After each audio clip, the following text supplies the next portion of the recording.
Assalamualaikum warahmatullahi wabarakatuh. Alhamdulillah alladzi bi ni'matihi tatimmu salihah. Segala puji bagi Allah Jalla Jalaluh yang karena nikmatnya kebaikan-kebaikan menjadi sempurna. Yang karena rahmatnya niat-niat baik hamba dapat terlaksana. Hari ini hari Jumat tanggal 11 Rabiul Tsani 1442 Hijriah. Allah Jalla Jalaluh memberikan karunia-Nya kepada kita di hari yang paling indah untuk belajar agama. Semoga Allah menyempurnakan nikmat-Nya kepada kita dan kita dengan karunia dan hidayahnya menuju ke surga Allah. Allahumma salli wa sallim ala sayyidina wa maulana Muhammadin wa ala alihi wa ashabihi ajma'in. Ya Allah, semoga salawat dan salam senantiasa tercurahkan untuk baginda Nabi kita Muhammad, untuk keluarga beliau, untuk istri-istri beliau, untuk putra-putri beliau, dan untuk seluruh sahabat Nabi. Semoga Allah meridhai kita bersama mereka. Amma ba'd, jamaah rahimakumullah, khususnya buat teman-teman di RSUD Padang, para dokter, para medis, semoga Allah senantiasa menjaga kita. Bicara dokter nih, dia berada di garda terdepan. Dia mendapatkan tugas dan profesi yang sebenarnya beresiko untuk kehidupan mereka. Tapi semoga Allah menjaga kita semua. Kalau berbincang tentang penjagaan Allah Azza wa Jalla, kita ketahui manusia selalu ingin hidup aman. Aman dari malapetaka, dari penyakit, dari kemiskinan, sehingga untuk mendapatkan keamanan tersebut, dia akan melakukan segala cara agar dia terjaga. Kalau urusan tubuh, insya Allah para dokter sudah tahu bagaimana menjaga tubuh dari berbagai penyakit. Tapi kadangkala yang menjaga tubuhnya orang, tubuhnya sendiri tidak terjaga. Harta, ya, kita semua ingin harta kita terjaga. Terjaga dari pencurian, dari perampokan, dari rusaknya, itu harta. Maka kita akan mencari tempat yang paling aman untuk meletakkan harta kita. Untuk keluarga kita, ya, kita ingin keluarga kita dalam keamanan, dalam penjagaan. Sehingga tatkala seorang mau bikin rumah, mau buat rumah, dia cari tempat yang paling aman. Bahkan dia membuat rumah yang aman. Aman dari banjir, aman dari kebocoran, aman dari angin, aman dari gempa. Kadang-kadang mereka juga berpikir bagaimana ini rumah benar-benar tahan gempa. Karena ada yang dia takutkan. Dia ingin hidupnya terjaga, dia ingin keluarganya terjaga. Kendaraan, kalau kita lihat, kendaraan ini semakin safety, semakin mahal itu mobil. Sehingga manusia yang di dunia otomotif, dia berusaha mengembangkan mobil yang paling aman untuk dikendarai. Kalau bisa tuh mobil nggak bisa nabrak, nggak bisa ditabrak. Kalaupun ditabrak pun pengemudinya dan yang naik di mobil tersebut aman. Anak-anak, kita ingin anak-anak kita terjaga, kita cari sekolah yang paling bagus. antar jemput itu anak ya. Benar-benar kita jaga tuh. Ada yang sampai menjaga anaknya untuk masa depan. Dia tabung duit. Tapi ada juga yang mengasuransikan anak dengan harapan anaknya terjaga di masa depan nanti. Bicara mencari penjagaan. Dengan sebab-sebab yang sebagian tadi disebutkan. Selama itu diperbolehkan oleh agama, nggak masalah. Namun sebenarnya ini yang kadangkala kita lupa. Mencari penjagaan yang paling aman dan paling terjamin adalah kepada pemilik alam semesta ini. Seorang yang naik motor, dia pakai helm, dia pakai jaket kulit, dia pakai segala pengamanan. Tapi kalau Allah nggak jaga, mati dia, terluka.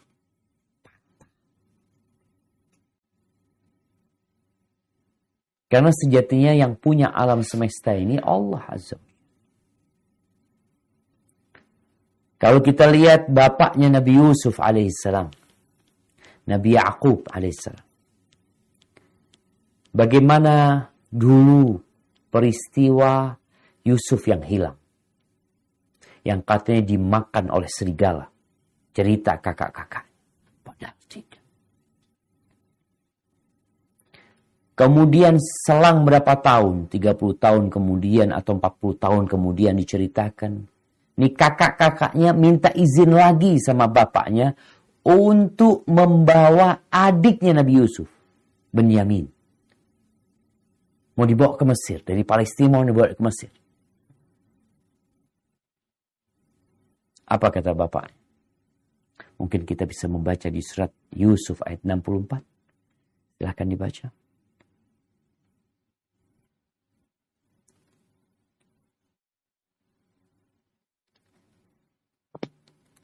أعوذ بالله من الشيطان الرجيم قال هل آمنكم عليه إلا كما أمنتكم على أخيه من قبل فالله خير حافظا وهو أرحم الراحمين.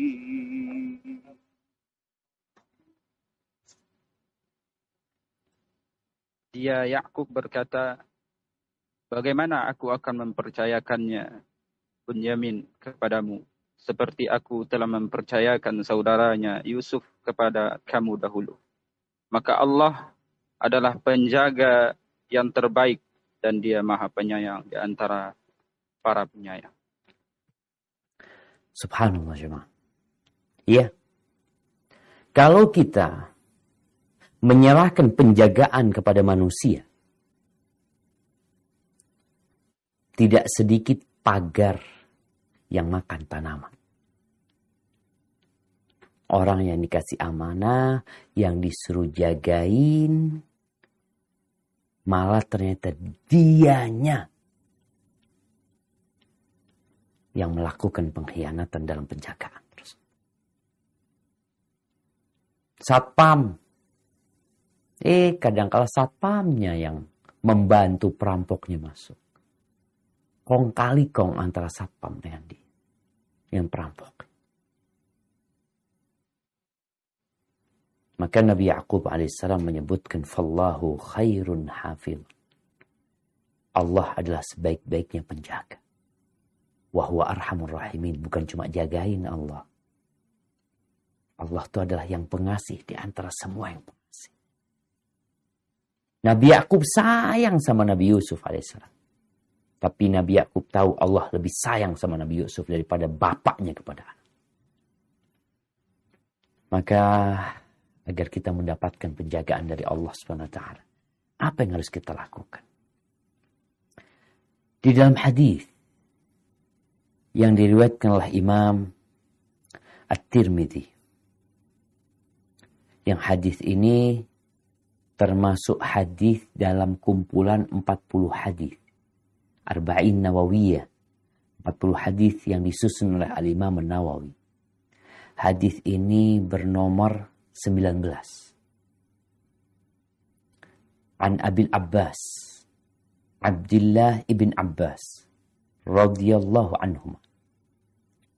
Dari bapaknya Abbas, yaitu Abdullah, putranya Al-Abbas. Jadi Abdullah bin Abbas ini punya anak dikasih nama seperti nama kakeknya. Jadi Abbas bin Abdullah bin Abbas. Radhiyallahu anhuma qala kuntu khalfan nabiy sallallahu alaihi wasallam yauman. Pada suatu hari aku dibonceng Rasulullah sallallahu alaihi wasallam di belakang. Di atas hewan kendaraan atau hewan tunggangan Nabi SAW. Lalu beliau berkata, "Ya gulam, wahai bocah, inni u'allimuka kalimat. Aku sungguh akan mengajarkan beberapa kalimat, beberapa nasihat penting kepadamu." Ini nasihat Nabi kepada sepupunya yang masih umurnya belasan, di bawah 15 tahun. Apa nasihatnya? Ihfadillah yahfadka. Jagalah Allah, niscaya Allah akan menjagamu. Ihfadillaha tajidhu tujahak. Jagalah Allah Jalla Jalaluh, maka kamu akan mendapati Allah di hadapan. Idza sa'alta fas'alillah. Kalau engkau ingin meminta, maka mintalah kepada Allah Azza wa Jalla. Wa idza ista'anta fasta'in billah. Kalau engkau ingin meminta pertolongan, maka mintalah pertolongan kepada Allah. Wa'lam. Lalu Nabi mengatakan kepada sepupunya, wa'lam, ketahuilah. Ilmu.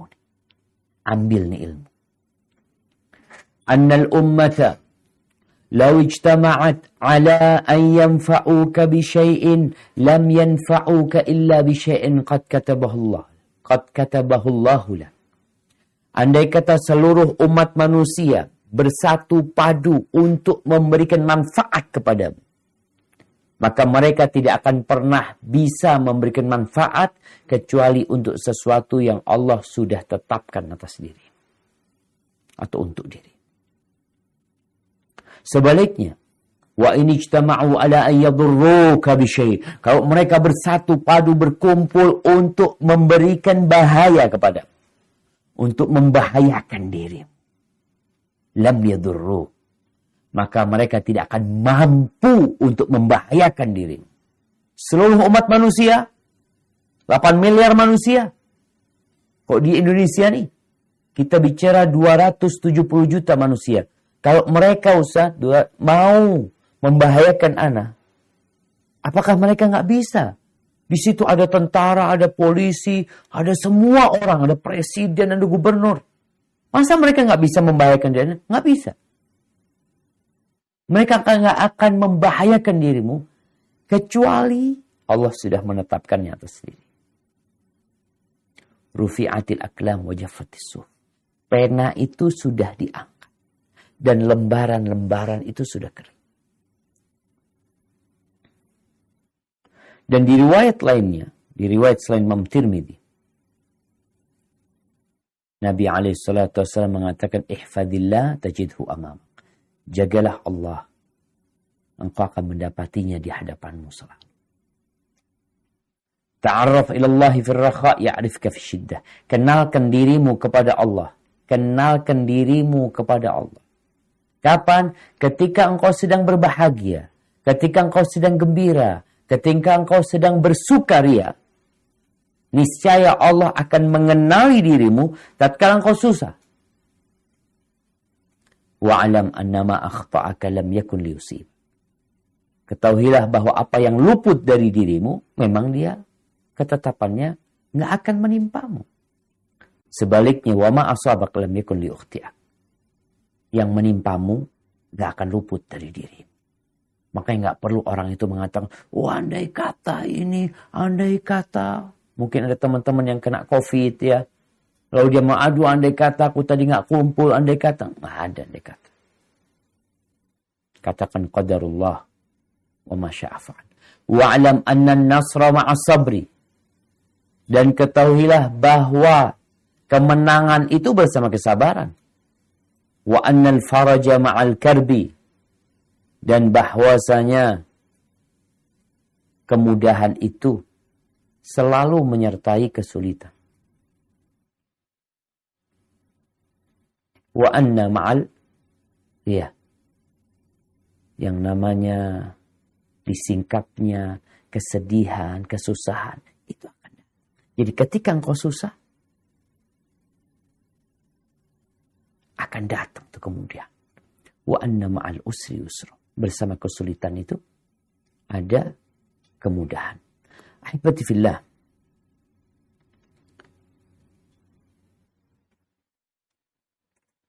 Itu yang Nabi SAW sampaikan kepada sepupu. Jagalah Allah, Allah akan menjagamu. Allah tuh yang punya Padang. Yang punya rumah sakit di Padang itu Allah Azza wa Jalla. Kalau Allah mau hancurkan itu rumah sakit, nggak perlu nunggu yang ada di dalam rumah sakit keluar. Allah bisa menggetarkan bumi, khusus daerah Padang aja. Yang lainnya enggak. Nah, kita kadang kalau melihat ada gempa di kota ini, yang lainnya enggak. Gempa di kota ini, yang lainnya enggak. Kenapa? Karena yang punya bumi ini bukan pertiwi. Bumi ini milik Allah Azza wa Jalla Rabbul Alamin. Maka tatkala kita menjaga Allah maksudnya tentunya menjaga perintah-perintah Allah dengan dilaksanakan. Menjaga larangan-larangan Allah untuk tidak dilanggar. Menjaga batasan-batasan Allah dan hak-hak Allah. Itu yang dijaga. Allah baru akan jagain kita. Al-jaza'u min jinsil amal. Balasan itu sesuai dengan perbuatan.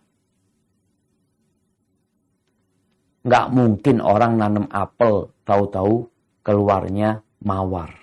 Enggak lah. Dan juga tidak mungkin orang yang menabur pasir, kecuali dia akan menuai badai.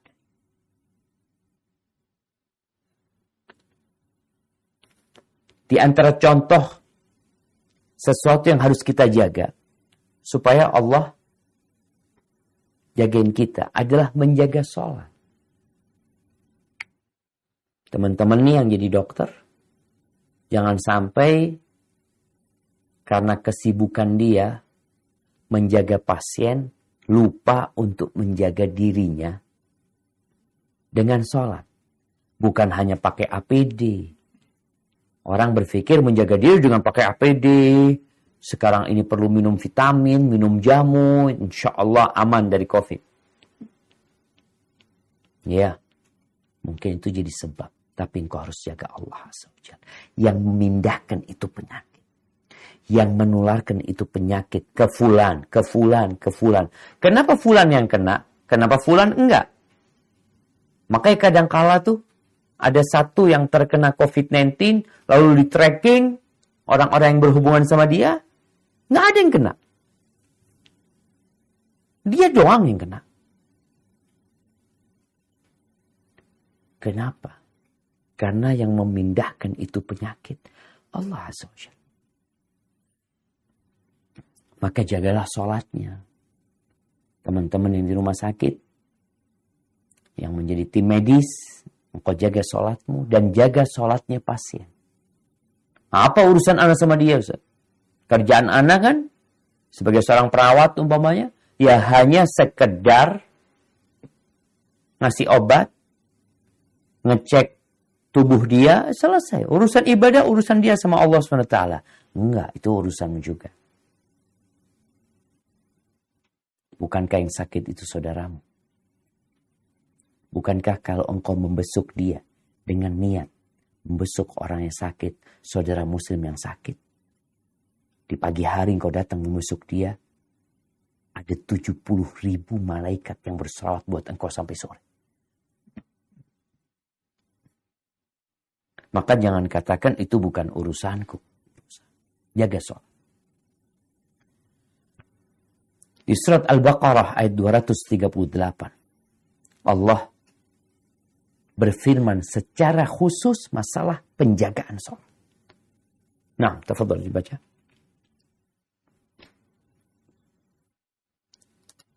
A'udzu billahi minasyaitonir rajim. حافظوا على الصلوات والصلاة الوسطى وقوموا لله قانتين فإن خفتم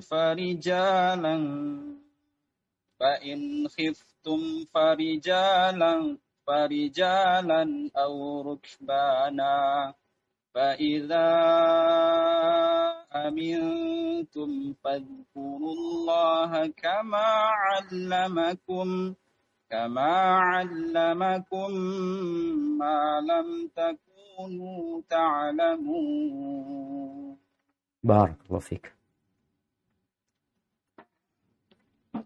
Artinya peliharalah semua solat dan solat wusta dan laksanakanlah solat karena Allah dengan khusyuk.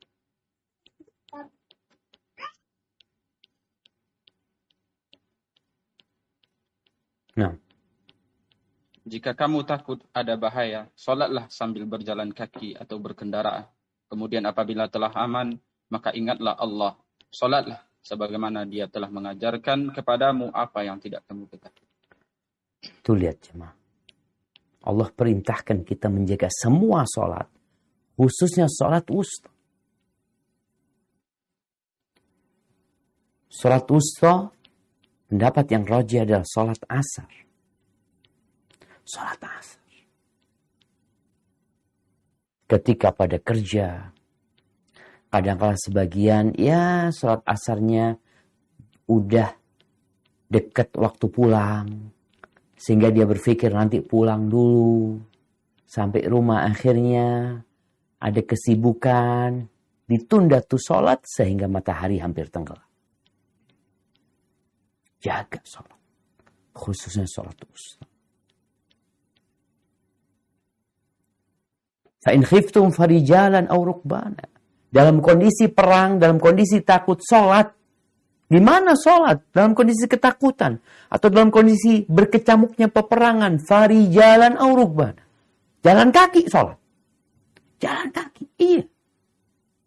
Atau naik kendaraan sambil naik kuda, naik onta. Sholat. Iya. Dari pentingnya sholat ini. Nggak ada alasan orang meninggalkan sholat. Maka orang-orang yang sakit, dokter pun tetap wajib sholat. Dan sholat ini termasuk kewajiban yang waktunya sudah ditetapkan. Maka ketika seorang dokter hendak menentukan waktu bedah, hendaklah memperhatikan waktu sholat. Jangan sampai akhirnya kelewatan. Tapi kalau nggak sengaja ya lain lagi. Jangan sampai gara-gara menjaga itu orang yang sakit, kita nggak menjaga diri kita sendiri dengan menegakkan sholat. Kemudian termasuk penjagaan yang harus dilakukan hamba adalah menjaga kepalanya. Jaga nih kepala. Dengan semua indera yang ada di kepala. Dan jagalah perut. Yang dikandung perut juga sampai ke bawah. Kata Rasul sallallahu alaihi wasallam dalam hadis riwayat Tirmidzi, al-istihya minallah, ketika Nabi mengatakan kepada para sahabatnya sallallahu alaihi wasallam, istahyu minallahi haqqal haya. Kalian malulah sama Allah dengan malu yang sebenarnya. Apa kata para sahabat? Inna nastahi minallah. Kita malu sama Allah. Lalu Nabi alaihissalatu wasallam menjelaskan konsekuensi malu kepada Allah adalah antahfadar ra'sa wa ma wa'a. Engkau menjaga kepalamu nih, yang ngasih kepala nih Allah. Engkau jaga kepalamu, panca indera yang di sana, ada mata, ada telinga, ada penciuman, ada mulut, ada lisan, jaga. Wal batna wa ma hawa, dan jaga perutmu dan yang di dalamnya tuh. Jaga. Baru Allah akan jagain kita. Sebagian orang gak jagain tuh panca inderanya. Dia lepas. Kemaluannya pun seperti itu, tidak dijaga. Di surat Al-Mu'minun ayat 5 dan 6. Surat Al-Mu'minun ayat 5 dan 6. Allah Azza wa Jalla berbincang tentang siapa sih orang-orang beriman yang sebenarnya. Nah, silahkan dibaca. A'udzu billahi minasy syaithanir rajim. Walladzina hum li furujihim hafizun. إلا على أزواجهم أو ما ملكت أيمانهم فإنهم غير ملومين.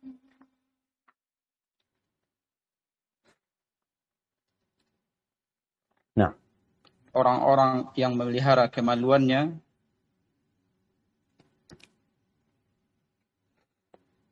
kecuali terhadap istri-istri mereka atau hamba sahaya yang mereka miliki, maka sesungguhnya mereka tidak tercela. Nah, jagalah kemaluan. Jaga. Nggak ada alasan orang berzina. Di dalam rumah sakit, seorang dokter bersama perawat, bersama pasien, harus menjaga Allah Azza wa Jalla. Banyak bencana bermula dari mata. Skandal-skandal kemaksiatan yang terjadi. Kita nggak jagain Allah.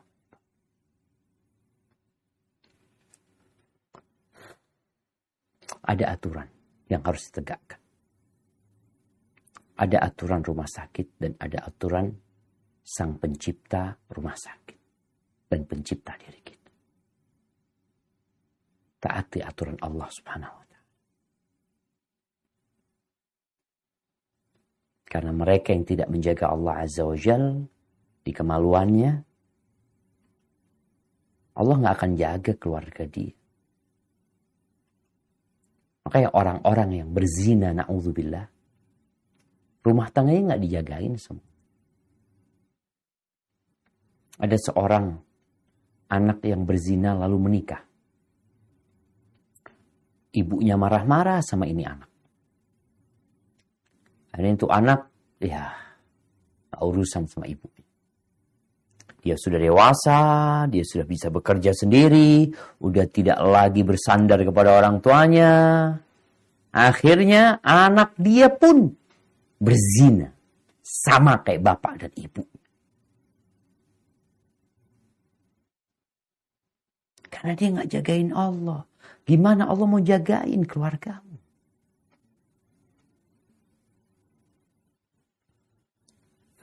Ahibati fillah, kemudian yang perlu dijaga dan perlu dipelihara adalah sumpah. Kalau bicara dokter, katanya ada sumpah dokter.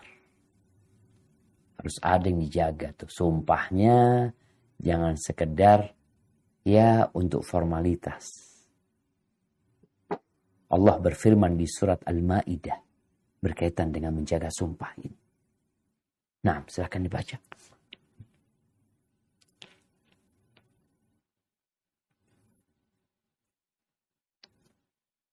أعوذ بالله من الشيطان الرجيم لا يؤاخذكم الله باللغو في أيمانكم ولكن يؤاخذكم بما عقدتم الأيمان فكفارته إطعام 10 مساكين من أوسط ما تطعمون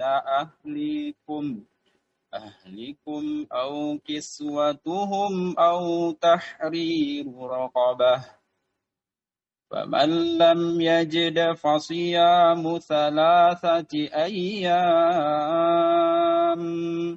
ذلك كفارة أيمانكم إذا حلفتم واحفظوا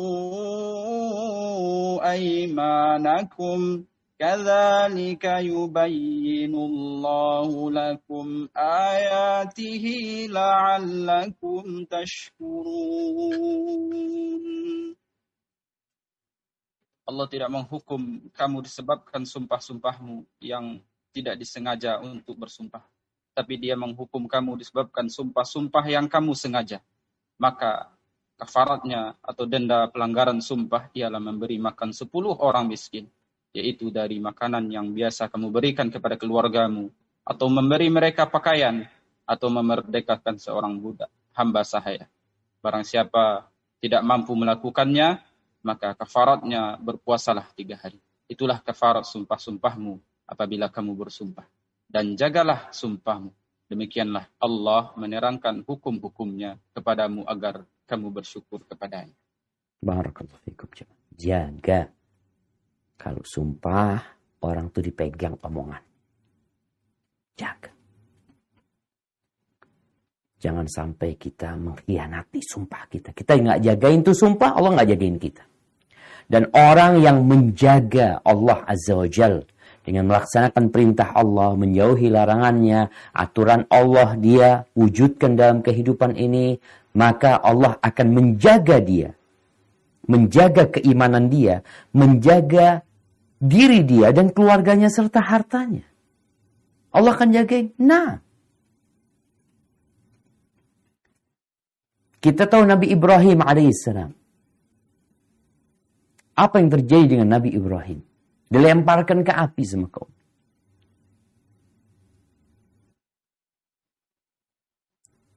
Nggak ada yang belain Nabi Ibrahim. Beliau sendirian. Bapaknya pun nggak jagain Nabi Ibrahim alaihissalam. Dia juga nggak punya kekuatan apa-apa. Dia hanya seorang hamba yang berusaha untuk membuat perbaikan di kaumnya, yang mereka menyembah berhala agar mereka mentauhidkan Allah Azza wa Jal. Tapi yang terjadi, Nabi Ibrahim dibakar sama kaum. Apa yang terjadi dengan Nabi Ibrahim alaihissalam? Allah berfirman di surat Al-Anbiya ayat 68 sampai 70. Silahkan dibaca. A'udzu billahi minasyaitonir rajim. Qalu harriquhu wansuru alihatakum in kuntum fa'ilin. Qulna ya naru kuni bardan wa salaman ala Ibrahim. وأرادوا به كيدا فجعلناهم الأخسرين. Artinya, mereka berkata, bakarlah dia dan bantulah Tuhan-Tuhan kamu jika kamu benar-benar hendak berbuat. kami Allah berfirman, wahai api, jadilah kamu dingin dan penyelamat bagi Ibrahim. Dan mereka hendak berbuat jahat terhadap Ibrahim, maka kami menjadikan mereka itu orang-orang yang paling rugi. Bagaimana bentuk penjagaan Allah yang tidak dalam bayangan manusia? Allah itu pemilik alam semesta ini, jemaah. Allah tidak menurunkan hujan untuk mematikan api yang membakar Nabi Ibrahim. Allah tidak menurunkan salju atau angin. Allah tinggal berkata kepada api ini membakar. Tapi dia ciptaan Allah, dia nurut dan patuh sama Allah. Allah katakan kepada api tersebut, ya nar, wahai api, kuni bardan wa salaman ala Ibrahim. Jadilah engkau sejuk, dingin dan penyelamat buat Ibrahim. Buat Ibrahim saja. Tetap api itu panas dirasakan oleh orang-orang di sekitar Nabi Ibrahim. Tetap kayu itu terbakar. Tapi buat Ibrahim, dingin dan penyelamat. Kenapa? Itulah penjagaan Allah Azza wa Jalla. Ada banyak orang yang mungkin niat jahat sama kita. Ketika kita menjaga Allah Azza wa Jalla, kita serahkan. Ada orang yang pakai bodyguard, yang sewa bodyguard, atau dia pakai polisi atau apalah. Maka hendaklah kita menjaga Allah Azza wa Jalla. Di surat Al-Kahf, ini hari Jumat nih. Hari baca surat Al-Kahf. Di ayat 79, 80, 81, 82. Atau Nabi Khadir bersama Nabi Musa alaihissalam melobangin perahu yang dinaiki. Lalu setelah itu, yang kedua ketemu bocah dibunuh sama Khidir. Yang ketiga ketemu bangunan yang mau roboh, kemudian diperbaiki sama mereka. Nabi Musa di 3 cerita itu, beliau mengingkari. Kenapa engkau lakukan itu? Kenapa engkau lakukan itu? Kenapa engkau lakukan itu? Kenapa? Itulah penjagaan Allah Azza wa Jalla. Jawabannya kita akan baca. Tafadhal. Di surat Al-Kahfi ayat 79. Surat Al-Kahfi ayat 79 sampai 82. Mungkin dibaca satu-satu.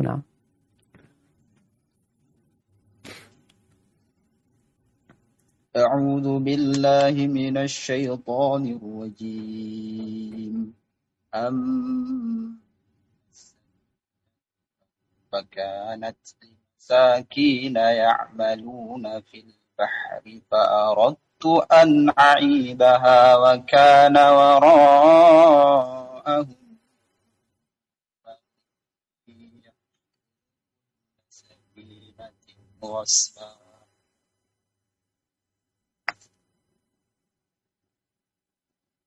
Adapun perahu adalah milik orang miskin yang bekerja di bawah.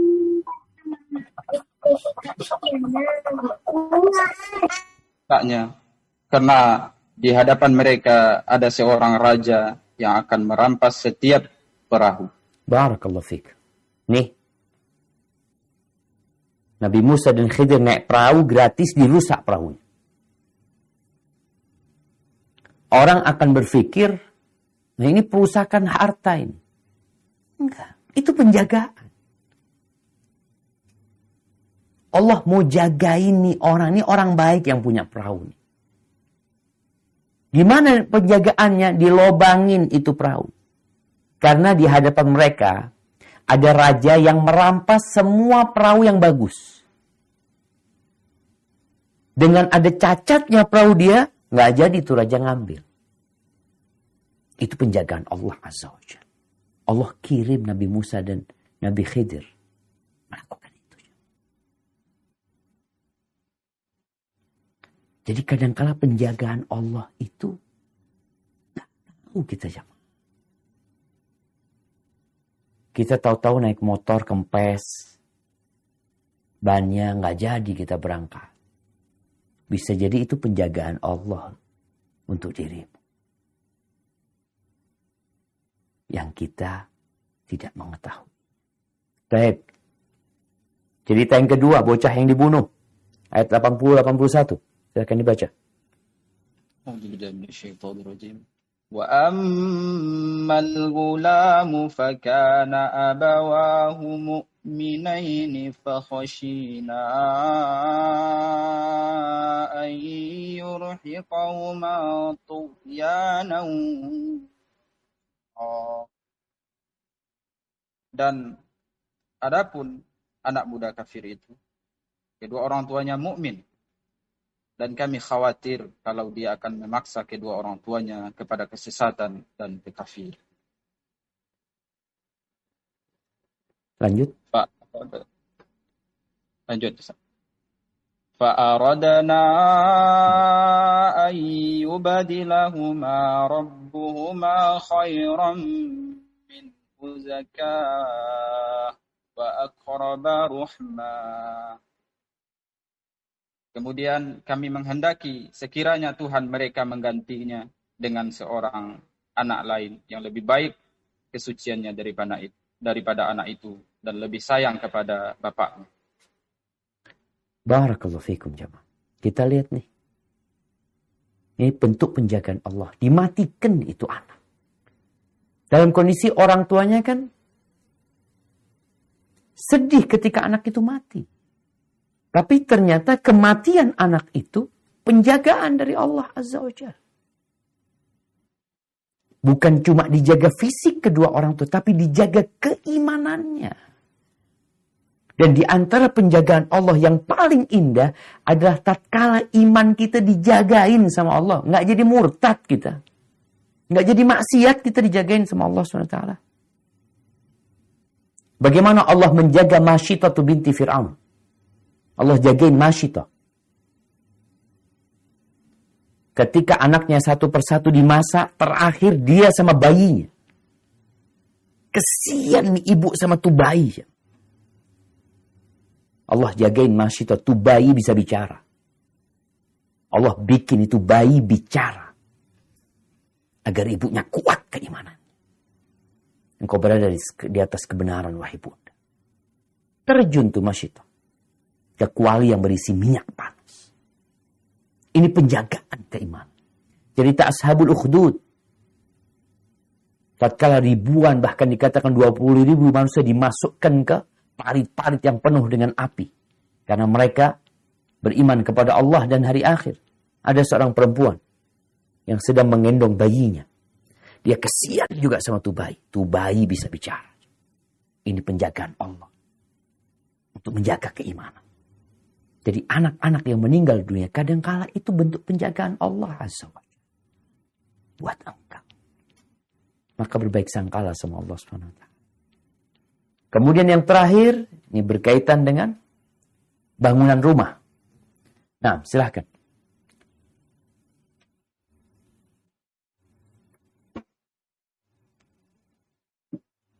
A'udzu billahi minasy syaithanir rajim. وأما الجدار فكان لغلامين يتيمين في المدينة وكان تحته كنز لهما وكان أبوهما صالحا فأراد ربك أن يبلغا أشدهما ويستخرجا كنزهما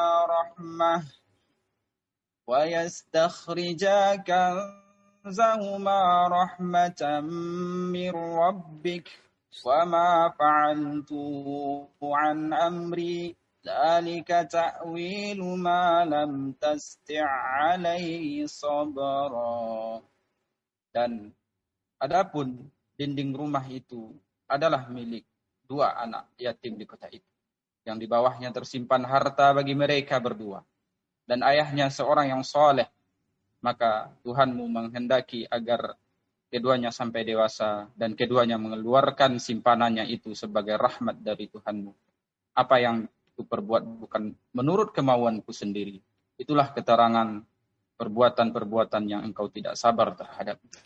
Barakallahu fikum. Tuh anak dijagain, 2 anak. Bapaknya udah mati, udah gak ada, anak yatim. Dia punya harta.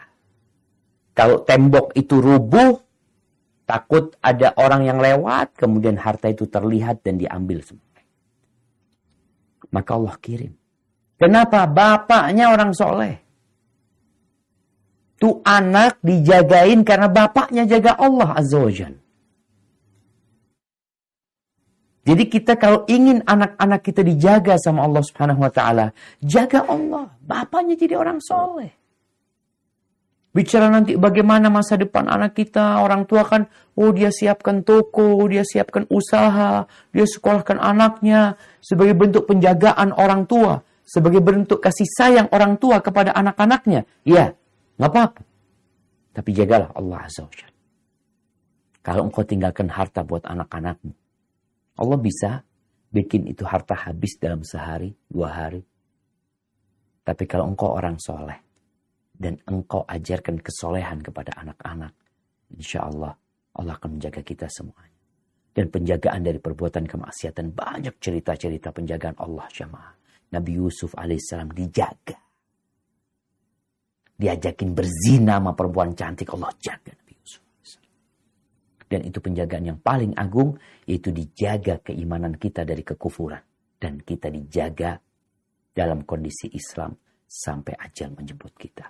Hada wallahu a'lam bishawab. Itu yang bisa Anda sampaikan pada kesempatan kali ini. Kurang lebihnya mohon maaf. Mungkin kita masuk ke sesi tanya jawab. Nah, barakallahu fikum dok. Tafadhal dok. Wa fik barakallah. Jazakallah khairan Ustaz. Masya Allah. Ilmu yang sangat bermanfaat bagi kami semua Ustaz yang di Padang dan di semua pun yang mendengar pada pagi hari ini. Izin untuk membacakan beberapa pertanyaan Ustaz terkait materi ini.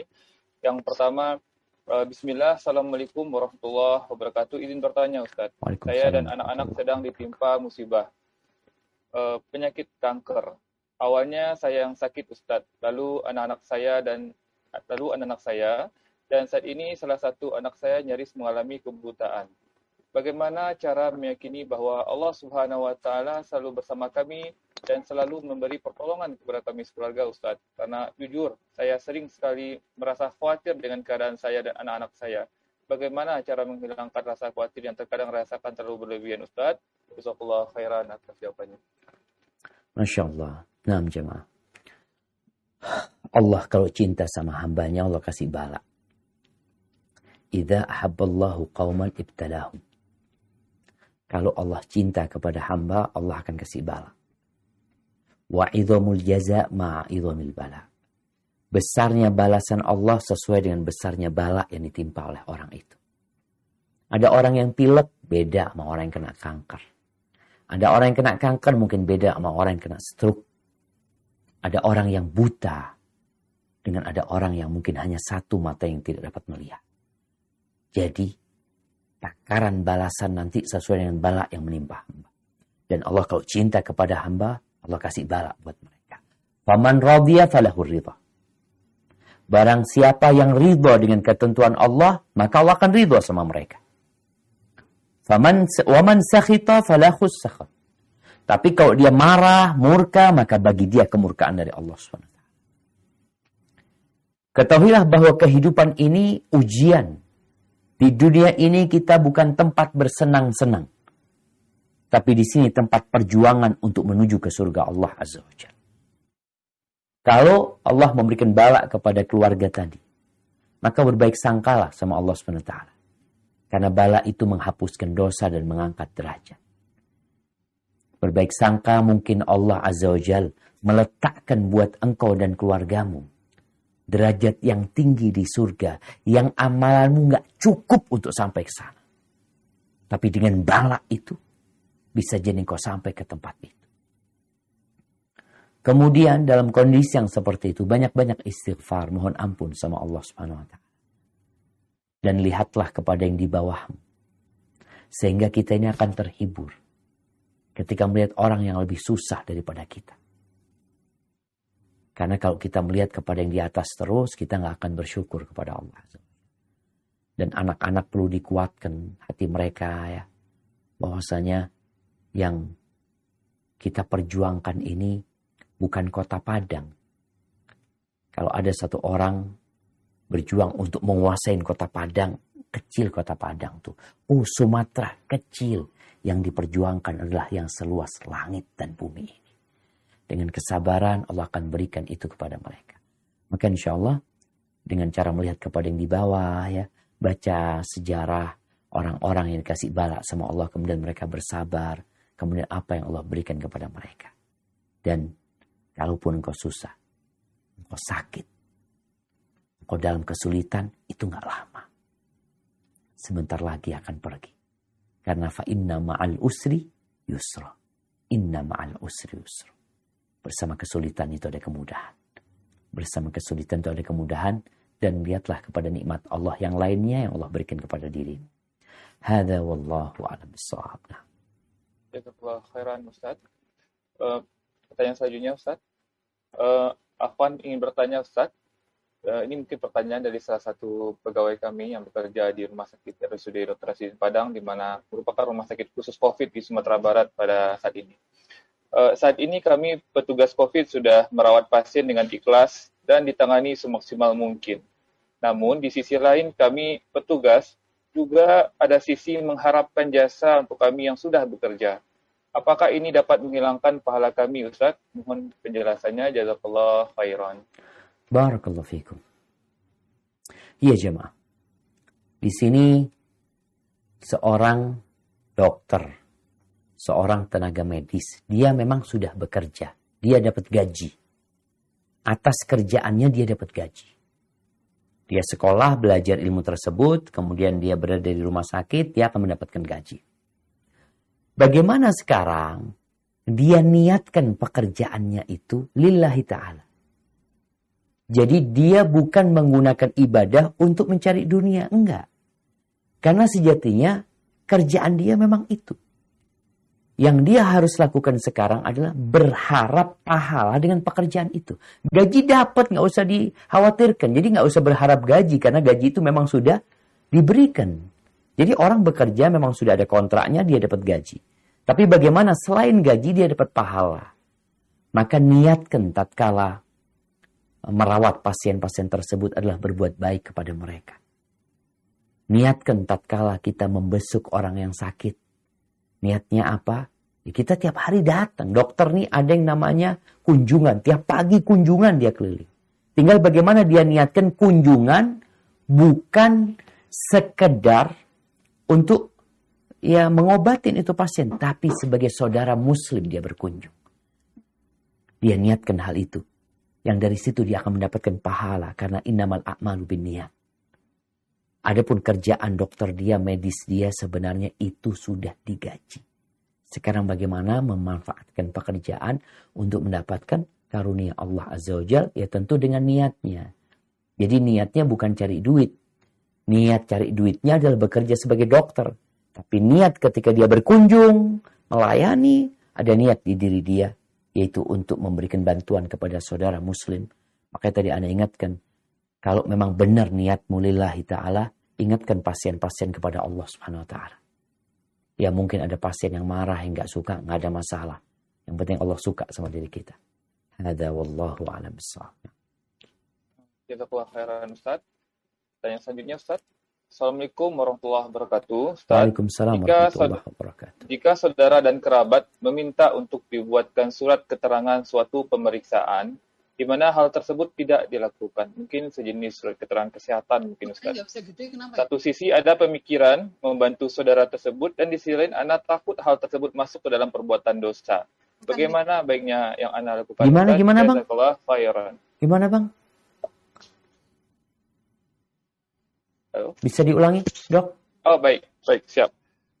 Assalamualaikum Ustaz. Waalaikumsalam Ini ada pertanyaan, jika seandainya ada saudara atau kerabat yang meminta dibuatkan surat keterangan suatu pemeriksaan. Mungkin maksudnya surat keterangan kesehatan Ustaz.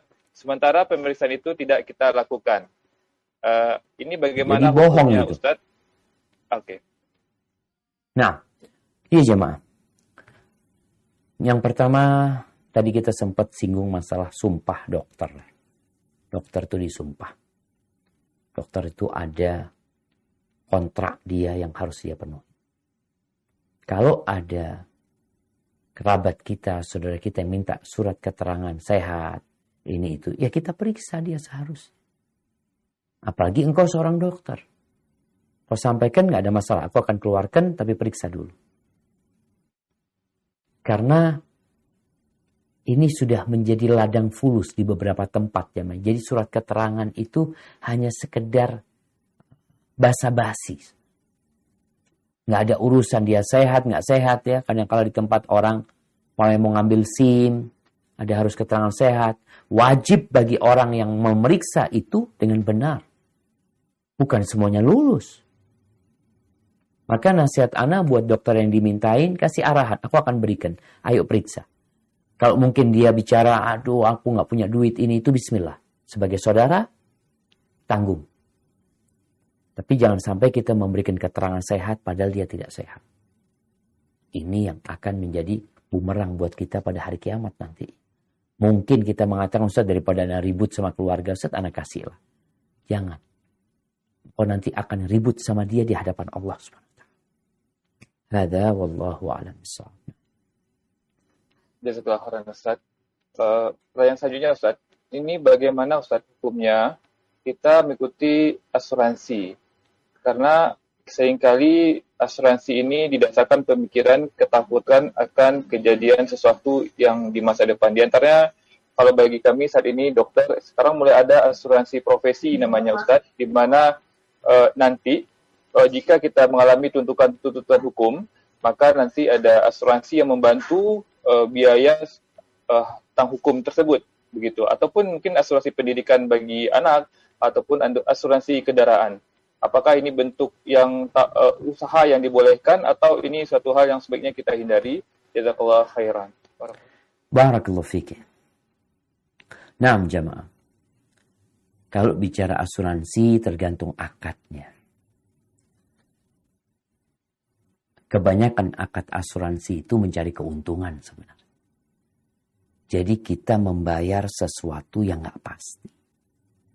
Ini yang disebut gharar. Kita bayar. Antum bayar apa sih? Oh nanti kalau ada kejadian ini itu loh. Kejadian itu kan belum tentu. Loh iya, tapi kalau terjadi nantinya. Ya apa katanya nanti? Ya enggak, kau kan nggak punya duit nantinya. Tabung. Kalau bicara engkau takut dengan masa depan, tabung tuh duit. Soalnya kalau bicara asuransi, kita membeli sesuatu jaminan yang tidak pasti. Yang tidak ketahuan. Makanya ada orang yang sampai mati, dokter nih, kalau bicara dokter, ada ya yang asuransi profesi tadi. Di antara 100 dokter, yang punya masalah cuma 10 dokter, umpamanya. Yang 90 dokter, kemana duit dia? Dia bayar apa sebenarnya? Dia itu bayar apa? Sesuatu yang tidak jelas ya. Maka dalam Islam akad itu harus jelas. Jadi ada akad-akad yang tidak diperbolehkan karena ada unsur ketidakpastian yang sangat besar sekali di situ. Yang akan dirugikan dokter yang tadi 90 dokter itu rugi dia. Oke, yang 10 orang kan terbantu kan. Yang 90 kemana hak dia? Kemana duit dia yang dia setorkan selama ini? Maka kalau bicara asuransi dalam Islam itu ada namanya at-ta'min at-ta'awuni. Asuransi tolong-menolong. Ini mungkin yang perlu digulirkan sekarang. Yang unsurnya membantu. Ini ada di rumah sakit, ada 100 dokter. Oke sudah, tiap bulan kita taruh duit 100.000. Buat apa ya? Udah untuk bantuin siapa yang kena masalah. Jadi kita nggak berharap duit itu balik sama kita memang. Kita berharapnya untuk saling membantu sudah. Sedangkan orang-orang yang asuransi ini tujuannya cari keuntungan. Bukan membantu. Jadi jangan dipikir perusahaan asuransi itu, oh tujuan kita adalah membantu. Kalau ta'awuni membantu memang. Dia tidak berharap duit itu kembali. Enggak sudah. Maka ini mungkin yang perlu dilakukan ya. Kalau di keluarga, mungkin keluarga besar ya. Yuk kita tiap bulan yang kerja nih taruh duit 100.000. Buat apa? Ya udahlah nanti siapa yang punya hajat, siapa yang punya masalah ini tuh dibantu dari sana. Ini nggak ada masalah. Tapi kalau asuransi tadi unsurnya dia itu cari keuntungan, sedangkan kita juga niat cari keuntungan untuk sesuatu yang tidak jelas. Apalagi dikatakan nanti, oh nggak masalah, kau taruh uang 100.000, nanti berapa tahun uangnya jadi berlipat-lipat ganda. Subhanallah, apalagi nih? Emangnya uang bisa berbunga? Beranak dari mana? Riba lagi nantinya. Maka kalau bicara asuransi, ada yang diperbolehkan tadi seperti asuransi ta'awuni. Dan kita bagaimana untuk masa depan anak-anak kita? Tabung. Nabungnya 2. Gimana nabungnya 2? Satu, nabung. Ada umpamanya kita punya tabungan ya, atau celengan ya. Kita taruh sana duit 100.000 taruh ke rumah yatim piatu. Kita 100.000 sini, 100.000 di masjid. Ini salah satu cara kita mencari penjagaan Allah Subhanahu wa Ta'ala. Jadi kita mengasuransikan keluarga kita sama Allah. Sebab kita jalanin, bukan berarti kalau gitu udah nggak usah nabung. Nabung nggak ada masalah, tabung. Tapi nabungnya 2. Nabung di sini, nabung di jalan Allah Subhanahu wa Ta'ala. Mobil nih, orang kan subhanallah takut mobilnya rusak, ini itu macam-macam. Insyaallah, iya. Maka banyakin sedekah. Kemudian kau belikan mobil buat sebuah lembaga umpamanya, buat keluarga beli mobil, 1 mobil buat yayasan yatim piatu, buat pesantren, buat sekolahan. Itu asuransi. Selain kita nabung, tafadhol nabungnya. Tapi kalau sudah asuransi yang konvensional, yang kadang-kala dikatakan syariat ini itu, hati-hati sampai kita yakin sama akadnya. Kalau dapat akad asuransi yang katanya syariat, tanyakan dulu kepada ustadz yang ahli di bidang tersebut, apakah betul syariat ustadz atau tidak. Hadza wallahu a'lam bissawab. Nah. Baik, Ustadz, ini juga ada pertanyaan. Assalamualaikum warahmatullahi wabarakatuh. Ustadz, mengapa Allah masih memberikan perlindungan terhadap orang kafir saat di dunia? Karena kalau kita baca di Al-Quran bahwa Allah akan memberikan perlindungan kepada orang-orang yang bertakwa, Ustaz. Jazakallah khairan. Barakallahu fikum. Iya jemaah. Ini yang kadang-kala buat kita takjub sama orang-orang kafir. Makanya Allah Azza wa Jalla mengatakan, فَلَا تُعْجِبْكَ أَمْوَالُ وَلَا أَوْلَادُ. Taib, asal kita baca nih ayat supaya semuanya melihat ini ayat. Nah, di surat At-Taubah ayat 55. Di surat At-Taubah ayat 55.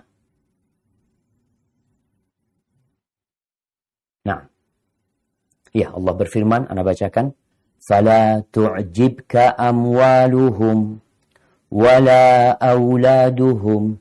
Innama yuridullahu liyu'adzibahum biha fil hayatid dunya wa tazhaqa anfusuhum wa hum kafirun." Maka janganlah harta dan anak-anak mereka membuatmu kagum. Sesungguhnya maksud Allah dengan itu adalah untuk menyiksa mereka dalam kehidupan dunia dan kelak akan mati dalam keadaan kafir. Ini sebenarnya yang terjadi. Oh, kenapa mereka dijagain? Itu azab buat mereka.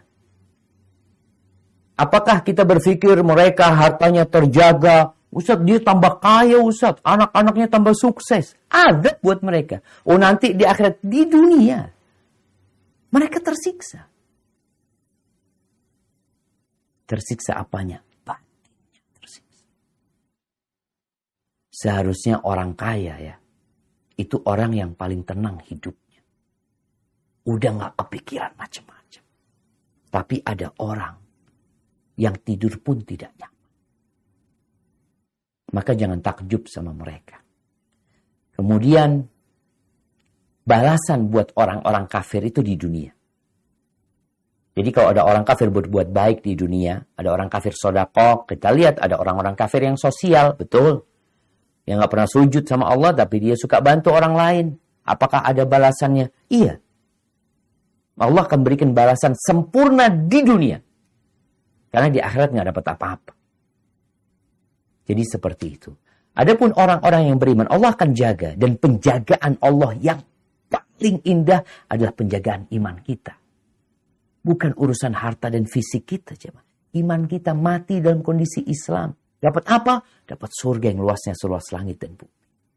Hadza wallahu a'lam bishawab. Jazakallah khairan Ustaz. Izin bacakan pertanyaan Ustaz. Ini juga ada pertanyaan. Assalamualaikum warahmatullahi wabarakatuh Ustaz. Waalaikumsalam. Apakah dalam Islam kita boleh memberikan vaksin dan imunisasi pada bayi kita sebagai salah satu upaya kita untuk menjaga anak-anak kita dari penyakit ataupun wabah? Jazakallah khairan. Barakallahu fikum. Naam jamaah. Berkaitan dengan urusan dunia, Rasulullah sallallahu alaihi wasallam mengatakan antum a'lamu bi umuri dunyakum. Kalian lebih ngerti untuk urusan dunia kalian. Dulu tuh salah satu sebab wurudnya hadis ini berkaitan dengan mengawinkan pohon kurma. Kurma itu ada jantan, ada betina. Karena tidak dikawinkan, akhirnya nggak jadi buahnya. Maka Nabi SAW mengatakan kalian lebih ngerti tentang urusan dunia kalian. Berkaitan dengan vaksin, berkaitan dengan obat. Kita bicara vaksin, obat, segala sesuatu lah. Yang memang kedokteran ini mungkin berusaha untuk mengembangkan hal itu dalam rangka mengobatin manusia. Selama tidak ada unsur haramnya di sini, ya nggak apa-apa. Yang nggak boleh kata Nabi SAW, فَلَا تَتَدَاوَوْا بِالْحَرَامِ. Jangan berobat dengan yang haram. Itu yang terlarang. Jadi kalau bicara imunisasi, kalau bahannya haram, ya haram. Kalau halal, ya halal. Oh, perlu nggak anak diimunisasi? Ya, tergantung sekarang dokternya ngomong apa. Makanya dokter tuh harus amanah. Makanya kalau ada dokter-dokter yang kolusi mungkin bersama perusahaan obat. Ada yang seperti itu. Tapi dokter itu kan udah disumpah, harus amanah. Dia benar-benar ingin memberikan kebaikan. Maka katanya dokter imunisasi. Ya sudah kita imunisasi. Tapi yang halal, ingat sekali lagi, untuk urusan yang seperti ini, selama itu halal, maka nggak ada masalah sebenarnya. Dan itu tidak bertentangan dengan tawakal, tidak. Karena tawakal itu amalan hati kita, yaitu kita yakin dan bersandar kepada Allah Subhanahu wa taala. Adapun usaha, ya seperti yang diperintahkan oleh Allah, kita berusaha. Hayyakumullah, barakallahu fikum. Nah. Baik. Ustaz, izin pertanyaan. Masih ada waktu Ustaz sebelumnya? Tafadhal dok. Mungkin 2 pertanyaan lagi dok. Masya Allah, barakallah. Ustaz, ini terkait kami selaku dokter ataupun tenaga medis Ustaz, bahwa yang kami berusaha insya Allah sebaik mungkin amanah dengan tugas-tugas kami memberikan obat-obat yang sesuai dengan kebutuhan pasien. Akan tetapi kadang ada pasien-pasien yang alhamdulillah dengan izin Allah berhasil dan mengalami kesembuhan atas izin Allah tentunya. Akan tetapi di sisi lain juga ada setelah kami berikan obat ataupun tindakan seperti operasi qadarullah ternyata kondisinya tidak semakin baik. Bahkan ada yang mengalami efek samping obat atau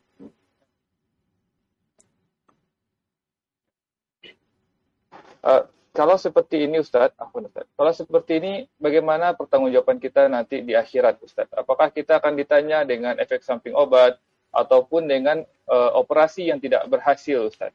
Jazakallahu khairan. Barakallahu fikum. Naam jamaah. Jadi kalau bicara dokter ini hanya berusaha untuk ngobatin. Yang menyembuhkan itu Allah Azza wa Jalla. Apabila dokter ini melaksanakan tugasnya dengan baik, maka keberhasilan atau kegagalan itu memang bukan milik dokter. Makanya dikatakan alal mar'i an yas'a wa laysa alaihi idrakun najah. Kewajiban seorang itu hanya berusaha, kesuksesan, kesembuhan, itu milik Allah Subhanahu wa ta'ala. Maka tinggal dokter ini apakah dia akan minta pertanggungjawaban. Kalau ternyata memang dia melaksanakan operasi itu tidak dengan cara yang baik, maka dia akan bertanggung jawab. Di dunia aja bertanggung jawab gitu. Dia akan dituntut. Ketika dia tidak melakukan tugasnya dengan baik. Tapi ketika dia sudah maksimal sesuai dengan kemampuan dia, tahu-tahu gagal. Karena faktor yang bukan kesalahan manusia sebenarnya, maka dia tidak akan bertanggung jawab. Maka para dokter harus benar-benar amanah. Maka di hati dokter ini harus bergantung sama Allah. Jangan sampai akhirnya dia ujub.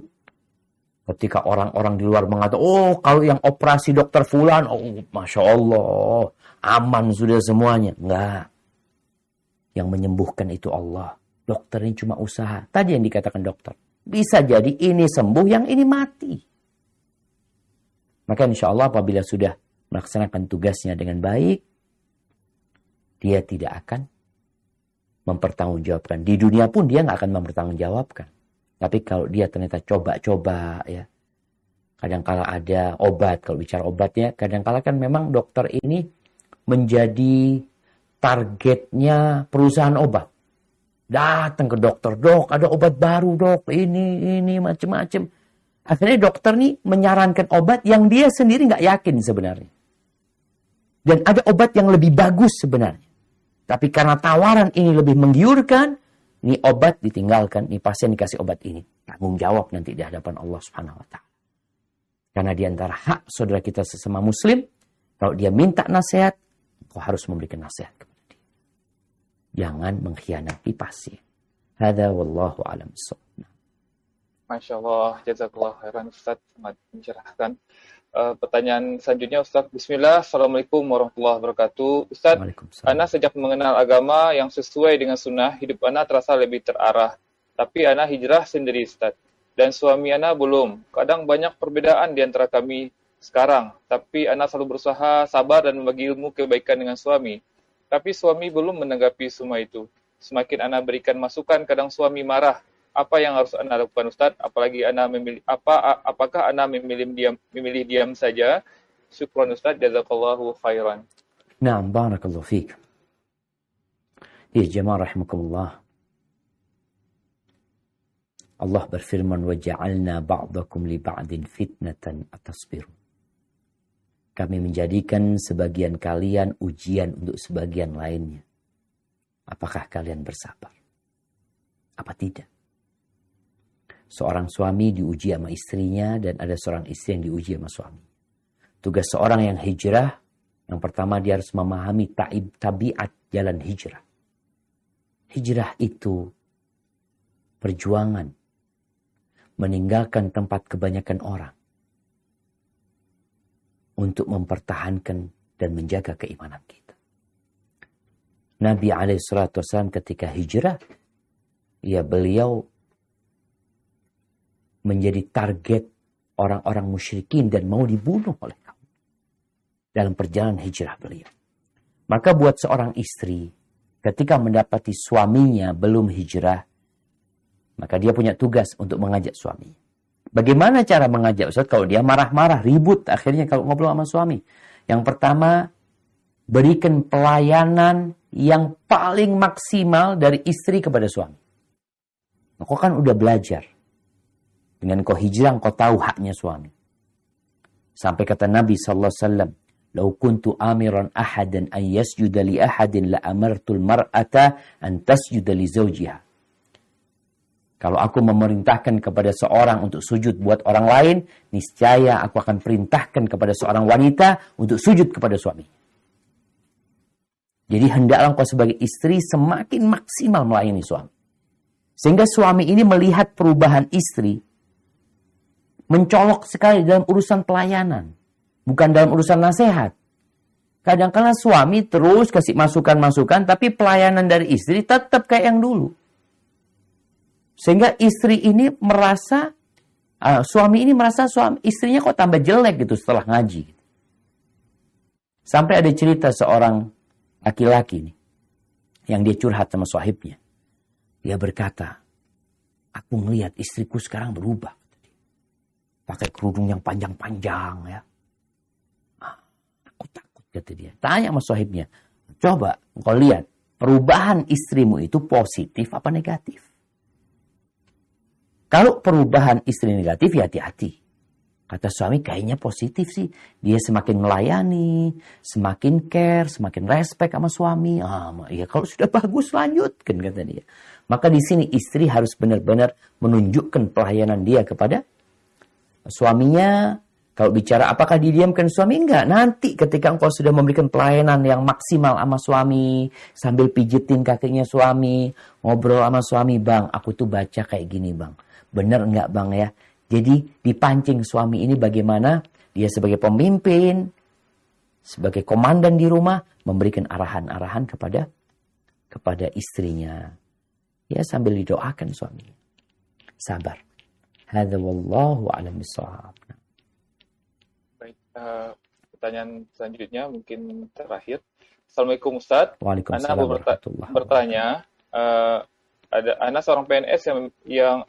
seorang PNS yang memiliki kendaraan bermotor, namun setiap menggunakan kendaraan atau motor tersebut dadanya terasa sesak dan sakit, dan beliau akhirnya membeli mobil dengan cara meminjam uang di bank. Apakah kondisi ini seperti ini diperbolehkan Ustaz? Mungkin dengan alasan darurat. Jazakallah khairan Ustaz. Barakallahu fikum. Naam jamaah rahimakumullah. Ya. Kenapa harus pinjam ke bank? Ada orang yang naik motor sesak dadanya karena angin. Oh, makanya kita lihat ada motor-motor itu yang dikasihi penahan angin di depannya. Kasih kayak kaca tuh, seperti itu. Sehingga dia tidak terkena angin. Ada yang mungkin harus pakai jaket. Tapi setelah itu nggak bisa Ustaz. Tetap sesak Ustaz. Berbahaya. Nah, beli mobil. Terus gimana cara beli mobilnya? Beli mobil yang bekas. Sesuai dengan kemampuan. Utang boleh utang, tapi nggak boleh dengan cara riba. Cari utangan. Kita itu harus jadi orang baik jemaah. Kita bicara hari ini tentang penjagaan Allah SWT. Kalau kita jagain Allah, Allah akan jagain kita. Ketika kita mengenalkan diri kita kepada Allah dalam kondisi senang, susah, Allah kenal sama kita. Maka jangan sampai dikatakan darurat, ambil uang pinjam di bank, akhirnya kredit mobil dengan cara ada riba di sana. Jangan. Beli mobil baru lagi.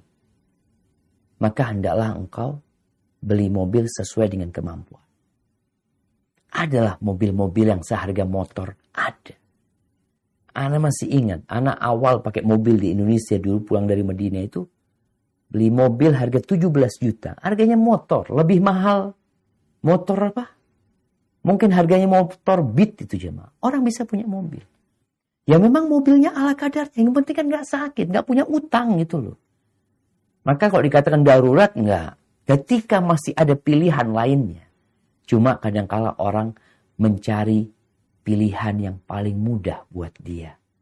Walaupun di situ ada kemurkaan Allah Azza wa Jalla. Maka rasa itu bukan satu yang darurat. Karena engkau masih bisa dengan cara yang lainnya. Berdoalah kepada Allah. Semoga Allah memberikan solusi. Karena bersama kesulitan itu ada kemudahan. Hadza wallahu a'lam bishawab. Itu yang bisa Anda sampaikan pada kesempatan kali ini.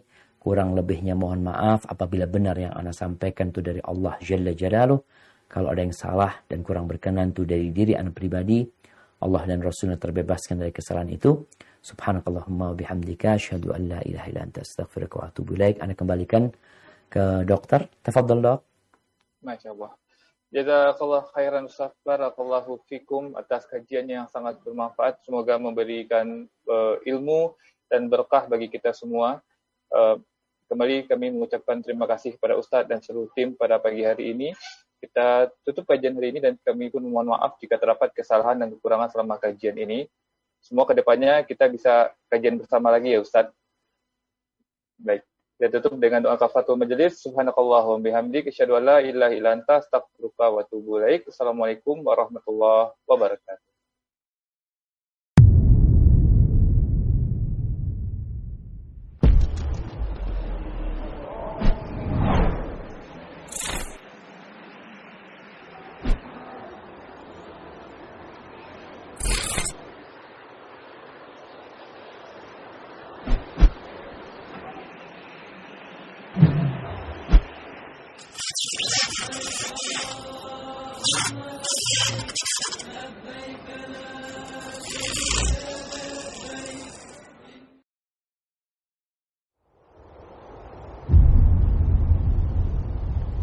Klik tombol berikut untuk mendapatkan update